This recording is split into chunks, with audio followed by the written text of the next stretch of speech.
રબારી સમાજ અને ચૌધરી સમાજ બંને સામે સામે આવી ગયા। આખો વિડીયો જોતા પહેલા હું તમને જણાવી દઉં કે હાલમાં રબારી સમાજ અને ચૌધરી સમાજ વચ્ચે બબાલ થઈ છે। દીકરી બાબતે ચૌધરી સમાજ ઊણ ગામ પર સંમેલન યોજાયું હતું। ત્યારબાદ સંમેલનમાં હજારો ચૌધરી સમાજના યુવાન આવ્યા હતા અને હજારોની સંખ્યામાં રબારી સમાજ પણ હતો। એટલે લાકડીઓ અને પાઇપો ઉડી। ત્યારબાદ હાલમાં સ્થિતિ પોલીસે લાઠીચાર્જ કરી મુદ્દો શાંત પાડ્યો છે। ત્યાં રબારી સમાજના ગુરુ મહંત શ્રી કનીરામ બાપુએ નિવેદન આપ્યું છે કે તે આગળ વિડીયોમાં છે। વિડીયો ધ્યાનથી સાંભળો। કનીરામ બાપુ બંને સમાજને શું કહી રહ્યા છે, જુઓ આખો વિડીયો। આજે આ 4 દિવસથી એક મલધારી સમાજ અને ચૌધરી સમાજ બંને સમાજની દીકરી દીકરાએ જે કાંઈ ભૂલના પાત્ર બન્યા તેના કારણે રબારી સમાજ અને ચૌધરી સમાજ બંને સામે સામે આવી ગયા।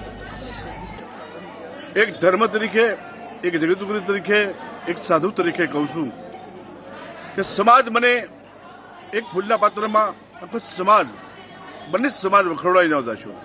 બંને સમાજ ખોટા ઝઘડા તોફાન ધમાલમાં ન જશો। મહેરબાની કરી આનો અંત લાવીને સમજૂતી કરીને સમાજના આગેવાનો સમાજના સમજૂતદાર વ્યક્તિઓ બેસીને એનો રસ્તો કરો અને ટોળા કરી અને તોફાન ધમાલ થાય એના પરિણામ સારા ન।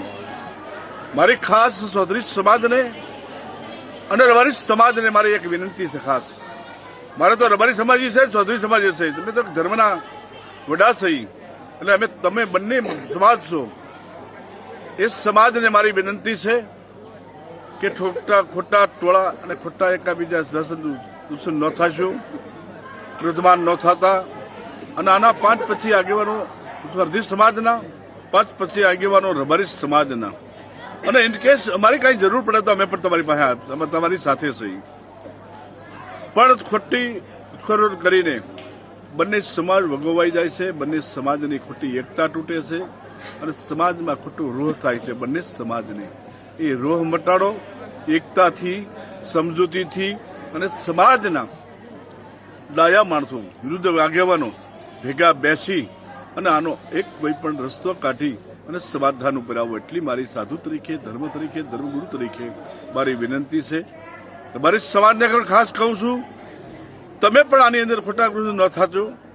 તમે 5 પછી આગેવાનો બહેને ચૌધરી સમાજના આગેવાનો બિહારી આનો રસ્તો સારો થાય, સંપ થાય, એકતા થાય અને સંગઠન થાય એવું વિચારજો। જો કંઈ આમાંથી કોઈ વધારે રોષ કરશો તો બંને સમાજને મુશ્કેલી છે, બંને સમાજ ખોટો ગોળાઈ જાય છે અને તમારી જે સમાજની આજ બનાસકાંઠા જિલ્લામાં રબારી સમાજની, ચૌધરી સમાજની જે એકતા સંગઠન છે, એકાબીજાની અંતરની ભાવના છે એ ન તૂટે અને એ તમારી એકતા થાય એવી મારી ભગવાન વડવાળા દેવને, ઠાકરને, ગુરુ મહારાજને એને પણ મારી પ્રાર્થના। સ્કાર પુરાવા મહાન પુરુષોના બાપુની કૃપા અને આપ શાંત થાવ। જય વડવાળા, જય ગુરુ।